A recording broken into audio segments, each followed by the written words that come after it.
So guys, welcome back to another video. It is Monday morning. We've got quite a lot to catch up on which happened at the back end of last week. If you're new here, Monday, Tuesday, Wednesday I do a daily episode of my trading day just to be a bit transparent in the way that I do things. On Friday we did take a position which hit 2 to 1, meaning I was 10% up on the flip account challenge.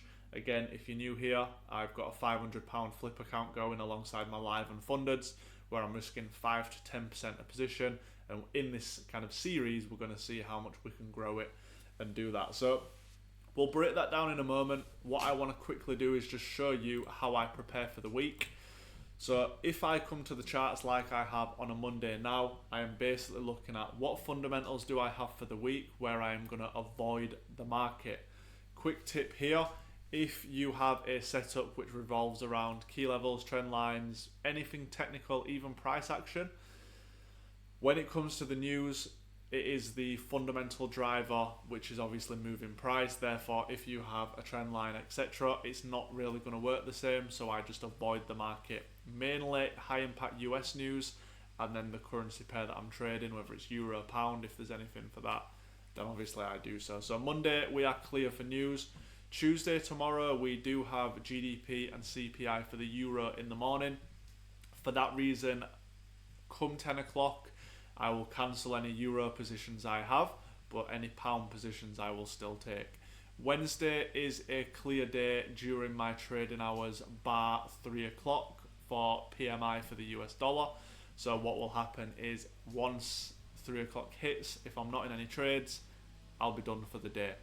Going into Thursday, we have a clear morning personally, and then we have pretty much nothing going on.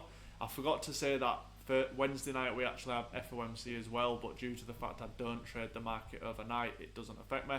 And then Friday we've got NFP. Now, if you know anything about NFP, one of the most volatile kind of fundamental things in the market, so just be careful if you're trading that. I'm just going to break down quickly the trade that I took on Friday. I did send it to the group as well, so everyone kind of profited alongside me. This is kind of like the proof it happened.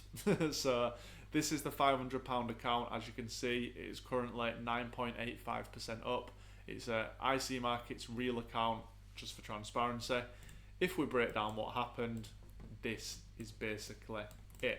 So price was pushing up or down initially. We had this large spike down. Price then started making higher highs and higher lows. So for that reason, buyers would potentially be in control of the market, and that is something you would look for. Then if you notice what happened here, price actually decided to break and close below the high low, meaning that sometimes that could indicate a market structure shift. Doesn't mean it's going to happen every single time, but obviously with this situation it did.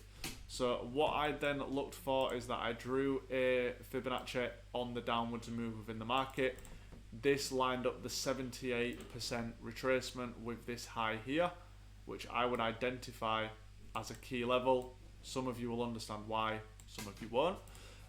Then all I did, set my pending order just below the level.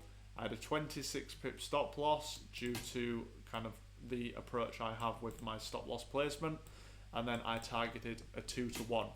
As you can see, price triggered me in, gave me a nice rejection candle which solidified my kind of confidence within the trade, and then the US news came out and actually took me down to TP1, which was a 2 to 1 risk to reward.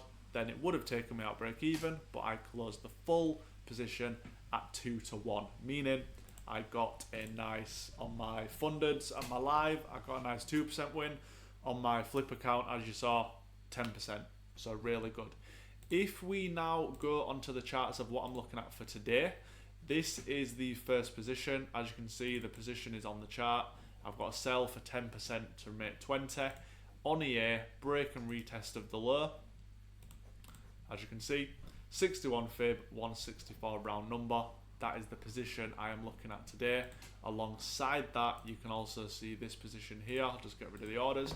78 fib, key level, round number, textbook trade. No other trades happening for me today. Honestly, yen overnight, absolutely wild, so we'll see what happens with that. But yeah, that's basically where I'm at for today. So it's currently 1 o'clock. We need to go later on to Ren to go look at some kitchen stuff, but obviously I'm not going to record that, and then they will be the gym later when I go. So what I am basically going to do, guys, I will update you as the day goes on. We've shown Friday's 10% trade. We've broke down what fundamentals we have for the week. We've looked at the trades for today. That is as simple as it needs to be, guys. I don't need to be glued to my screen. I trade the 4-hour time frame, which means every 4 hours I can check the chart. Simple as that. If you have other businesses or you work a job, the strategy I trade works perfect for that. Obviously I don't, so I'm kind of just here, so I will do other stuff with my gym related content, and that's kind of where I'm at, guys. So we'll see what's going on. As of right now, I highly doubt, in all honesty, that even, for example, GA here, I doubt price is going to do 80 pips in the next 3 hours. It might, the positions are set, so we'll see, but I personally don't think I'm going to have any trades trigger today. But stay tuned in the video, and obviously we will break it down and see what happens.